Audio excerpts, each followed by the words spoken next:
This interview starts out well. Even though James is quite anxious about what he might hear in this interview, his greeting is relaxed, confident, and matter of fact. He shows no sense of wrongdoing or frivolity in his tone of voice. Rather, his behaviour suggests that the meeting with Isabella is important, but there's no reason why she would not want to engage. Isabella and James know each other well, which is why there was no need for introduction. Isabella seems at ease in James's company. He has a respectful, courteous, and transparent manner of engaging. As deputy principal, James wears multiple hats in the school. But he doesn't assume that Isabella is aware of all of those. Even though they know each other, James must explain his current, quite distinct role in a concrete manner.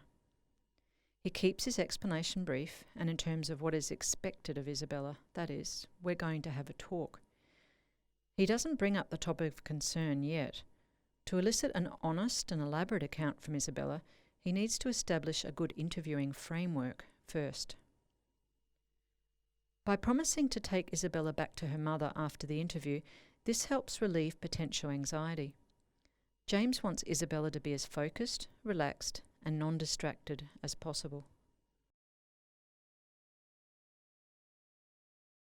In this section, James explains some pragmatic rules that will enhance their communication.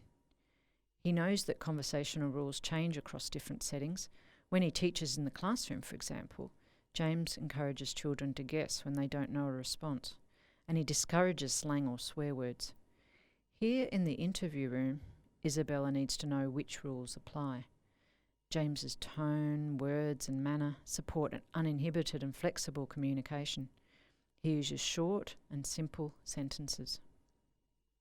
Some interviewers include a practical example to reinforce the okay to say don't know rule. For example, they ask the child a question that the child could not possibly know the answer to, and then reiterate why don't know was the correct response. James didn't feel that was necessary with Isabella.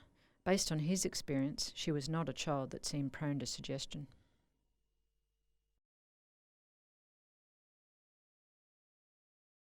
Here, James is doing an initial interview with Isabella about a topic she's really interested in, rock climbing. We call this a practice narrative.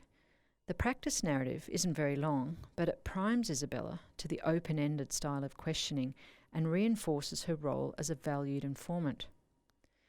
Importantly, James portrays a sense of ignorance and interest in rock climbing.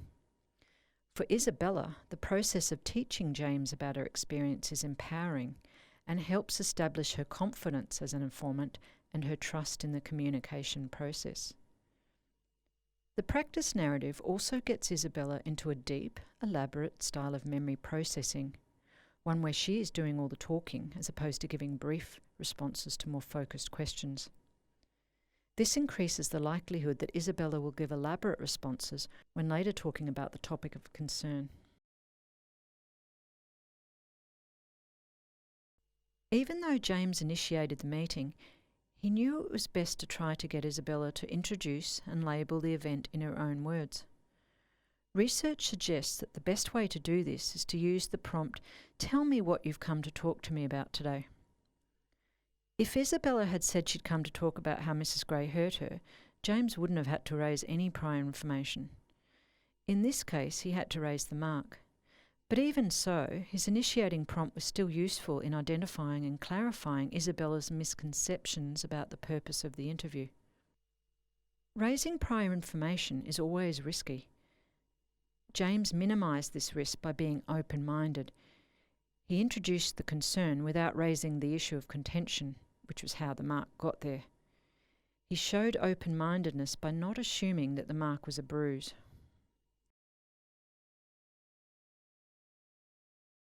James has clearly learnt how to get a narrative account from children. He starts the narrative with a broad, open-ended question. Tell me everything that happened, start from the beginning. He uses a variety of open-ended questions to then expand what happened and elicit more elaborate detail about parts of the event without dictating what specific information is required. The story is allowed to unfold at Isabella's own pace and in her own words. James repeatedly uses phrases like, "What happened? to keep Isabella talking.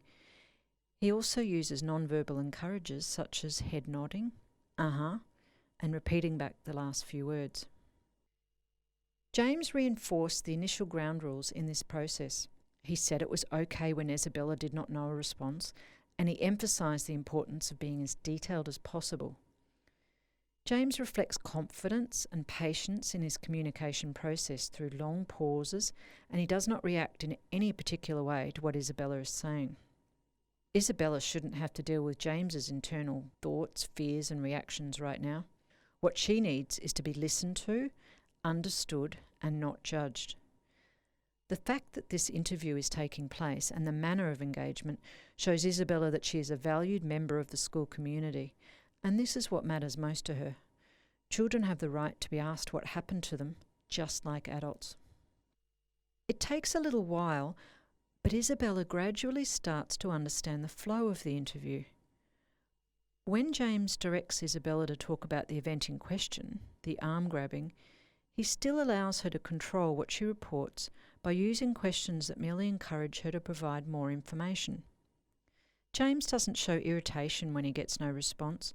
He gently persists with another open question in a neutral, calm, interested way.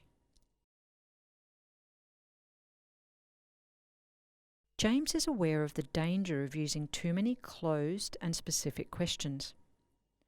These heighten the potential for unintentional error and misunderstanding. James minimised these questions by taking time out to reflect on what additional information he needed from Isabella.